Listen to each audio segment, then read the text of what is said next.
Hegde mega fertility camp మా యొక్క అన్ని బ్రాంచుల్లో అపాయింట్మెంట్స్ కొరకు సంప్రదించండి 8880747474.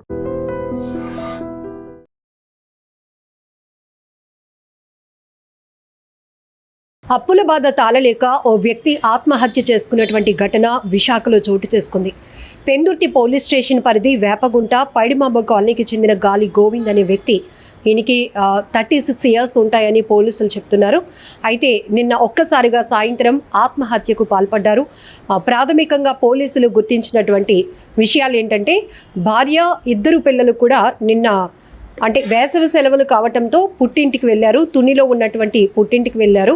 ఈ నేపథ్యంలోనే ఈయన మధ్యకాలంలో అప్పులు బాధలు భరించలేక కాస్త డిప్రెషన్కి వెళ్తున్నట్టు తెలుస్తోంది. ఒకవైపు అప్పుల భారం, మరొక వైపు 2 పిల్లల్ని, భార్యని, కుటుంబాన్ని ఎలా ముందుకు నెట్టుకు రావాలి అనేటటువంటి ఆలోచనతో ఆయన ఈ స్ట్రెస్ భరించలేక ఉరివేసుకుని ఆత్మహత్య చేసుకున్నట్టు కూడా ప్రైమరీగా పోలీసులు అయితే దర్యాప్తులో గుర్తించినటువంటి అంశాలు. అయితే తుని నుంచి పిల్లలతో సహా భార్య ఇక్కడికి చేరుకున్న తర్వాత పూర్తి వివరాలు అయితే తెలియాల్సి ఉంది. ప్రస్తుతానికైతే మార్చిరీకి అయితే బాడీని తరలించడం జరిగింది. ఇక్కడ ఇంకొక విషయం ఏంటంటే, ఇక్కడ అప్పుల బాధ భరించలేక వాళ్ళు ప్రాణాలు తీసుకోవాలనుకుంటున్నారు. సరే, మరి వీళ్ళ మీదే ఆధారపడినటువంటి భార్య పరిస్థితి ఏంటి? 2 చిన్నపిల్లలు, ఒక పాప, ఒక బాబు కూడా మీరు ఫొటోస్లో చూస్తున్నారు. మరి తండ్రి పైనే ఆధారపడినటువంటి 2 పిల్లల పరిస్థితి ఏంటి? భర్త పైనే ఆధారపడినటువంటి భార్య పరిస్థితి ఏంటి? ఇవన్నీ కూడా ప్రతి దానికి ఒక సొల్యూషన్ అనేది ఖచ్చితంగా ఉంటుంది. సో దానికి తగ్గట్టు లైఫ్ డిజైన్ చేసుకొని వెళ్తే కొంత లైఫ్ స్టైల్లో చేంజెస్ రావచ్చు, కానీ ప్రాణాలు తీసుకునేటంత కష్టం మనిషికి ఏమీ ఉండదు. చాలామంది ఎన్నో స్ట్రగుల్స్ ఫేస్ చేస్తూనే కూడా పోరాడుతూనే ఉన్నారు జీవితంలో. అలాంటి వాళ్ళని మనం ఇన్స్పిరేషన్గా తీసుకోవాలి. కానీ ఒక్కసారిగా ఈ ఒత్తిడి నుంచి మనం రిలాక్స్ అవ్వాలి అనుకోవాలి, ఉపశమనం పొందాలి అనుకుంటే అది చావు ఒక్కటే పరిష్కారం అనుకోవడం చాలా అనాలోచితమైన నిర్ణయం అని కూడా మనం చెప్పుకోవచ్చు. అంటే మీరు అనొచ్చు అంత ఈజీ కాదమ్మా చెప్పటం అని, కానీ కుటుంబం ఇక్కడ సింగిల్ పర్సన్ కాదు. అతను ప్రాణాలు తీసుకుంటే ఇక ఎవరి మీద ఎలాంటి స్ట్రెస్ ఉండదు, ఒత్తిడి ఉండదు అని అనుకోవడానికి. ఇక్కడ పెళ్లి చేసుకున్నారు, భార్య ఉంది, 2 పిల్లలు ఉన్నప్పుడు మరి వాళ్ళ గురించి ఆలోచన రాదా? సూసైడ్ చేసుకోవాలనే ఆలోచన వచ్చే ముందు. సో ఇది కూడా మనం ఆలోచించాల్సినటువంటి అవసరం ఉంది. ఇప్పుడు వాళ్ళిద్దరూ చదువు కానీ, లేకపోతే ఆమె ఏదైనా జాబ్ చేసుకోవాలంటే ఆమె ఎడ్యుకేషన్ ఏంటి, ఈ బ్యాక్గ్రౌండ్ ఏంటి, ఇవన్నీ కూడా చాలా ఆలోచన చేయాల్సినటువంటి బాధ్యత ఫస్ట్ మగాడి పైనే ఉంటుంది. ఆ తర్వాత భార్యాభర్తలు ఇద్దరు కూడా ఒక జీవితాన్ని ఎలా ముందుకు తీసుకువెళ్ళాలి అనే ఆలోచన చేసుకోవాలి. ఎందుకంటే పిల్లలు వాళ్ళకి ఏమీ తెలియదు, ఎందుకంటే అమ్మ నాన్న ఉన్నారు అనేటటువంటి ఒక పెద్ద భరోసా. వాళ్ళకి దేవుడు గురించి కూడా తెలీదు. కేవలం కళ్ళ ముందు ఉన్న కన్న తల్లిదండ్రులే మాకు అన్నీ అనుకునేటటువంటి పసి వయసు. మరి వాళ్ళ పరిస్థితి ఏంటి? మనమే చూసుకోలేకపోతే వాళ్ళని మన చుట్టాలు, బంధువులు సాకగలుగుతారా? వాళ్ళని చూసుకోగలుగుతారా? వాళ్ళకి జీవితాంతం తిండి పెట్టి చదువు చెప్పించి పోషించగలుగుతారా? ఇవన్నీ మనం ఎందుకు ఆలోచించుకోలేకపోతున్నాం? ఒక్కసారి ఆలోచించండి. ఈ మధ్య చాలా సూసైడ్సే కాదు, కుటుంబం మొత్తం కూడా ప్రాణాలు తీసుకోవాలి అనుకోవడానికి ప్రధానమైన కారణం అప్పుల బాధలు భరించలేక. కొన్ని చోట్లయితే వాళ్ళు భార్యాభర్తలు ఇద్దరు కూడా అనుకొని ప్రాణాలు తీసుకుంటున్నారు. మనం లేకపోతే పిల్లల్ని ఎవరు చూడరు అనే ఆలోచనతో పసిపిల్లల ప్రాణాలు కూడా తీసేస్తున్నారు. కాకినాడలో చాలా ఇష్యూస్ మనం చూసాం.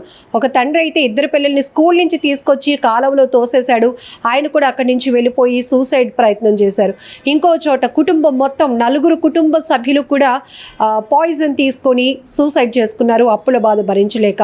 సో అప్పులు అనేది ప్రతి ఒక్కరి జీవితంలో అప్ అండ్ డౌన్స్ ఉంటాయి, స్ట్రగుల్స్ ఉంటాయి. హ్యాపీనెస్ని మనం ఎలా అయితే ఎక్స్పెక్ట్ చేస్తామో వచ్చేటటువంటి స్ట్రగుల్స్ని కూడా ఫేస్ చేయడానికి మనం ఎప్పుడు రెడీగా ఉండాల్సిందే.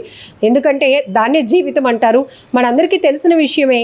కానీ ఇలాంటి చిన్న చిన్న కారణాలకే చనిపోవాలి అనుకోవడం, పిల్లల ప్రాణాలు తీయటం, పిల్లల్ని అనాథలు చేయటం, కుటుంబ సభ్యుల్ని వీధి పాలు చేసినట్టే అవుతుంది ఇలాంటి అనాలోచితమైన నిర్ణయం వల్ల. ఇక్కడ ఈ గాలి గోవింద్ అనే వ్యక్తి కూడా భార్య, 2 పిల్లలు కూడా ఉన్నారు. వారైతే పుట్టింటికి ఆమె పిల్లల్ని తీసుకొని వెళ్ళింది. ఇంతలోనే భర్త ఇలా ఆత్మహత్యకు పాల్పడటం ఆమె ఎంతగా రోధిస్తోందంటే, ఇప్పుడు నా పరిస్థితి ఏంటయ్యా, పిల్లల్ని నేను ఎలా చూసుకునేదయ్యా అంటూ ఆమె రోధిస్తున్నటువంటి తీరు కూడా చాలా బాధాకరం. ప్రస్తుతానికి పెందుర్తి పోలీసులు ఈ కేసుని దర్యాప్తు కొనసాగిస్తున్నారు. ఇంకేమైనా కారణాలు ఉన్నాయా అని చెప్పడానికి కూడా ప్రధానంగా ఇరుగు పొరుగు వాళ్ళు కానీ అతనికి సంబంధించినటువంటి బంధువులు ఇచ్చిన ఇన్ఫర్మేషన్తోనే పోలీసులు కేవలం గోవింద్ అనే వ్యక్తి అప్పుల బాధ భరించలేక ఆత్మహత్య చేసుకున్నారు అనేటటువంటి నిర్ధారణకు వచ్చారు. ఏదేమైనా ఈ సంఘటన చాలా బాధాకరమైన విషయం. ఆత్మహత్య చేసుకోవాలి అనే ఆలోచన వచ్చిందంటేనే ఒక్కసారి మీరు మీ ఫ్యామిలీ మెంబర్స్తో మాట్లాడడం నేర్చుకోండి. ఎక్కడొక్క చోట ఒక సొల్యూషన్ దొరుకుతుంది. వాళ్ళు మన ఇమీడియట్గా ఏదో డబ్బులు సాయం చేసి మన కష్టాలు తీర్చేరు, కానీ ఒక సొల్యూషన్ అనేది ప్రతి చోట ఒక హెల్ప్ అనేది దేవుడు మనుషుల రూపంలోనే మనకి చేస్తాడు. అక్కడ ఇంకొక సొల్యూషన్ దొరుకుతుంది. ఇప్పటి వరకు చేస్తూ ఉన్న పనిలో మనం ఎక్కువ సంపాదించలేకపోతున్నాము కాబట్టి అప్పులు తీరవు, ఇంకా ఇంతే మన లైఫ్ అని అనుకునేటప్పుడు ఎవరో ఒకరు ఒక హెల్ప్ చేసినప్పుడు మనకు అది హెల్ప్ ఖచ్చితంగా అవుతుంది.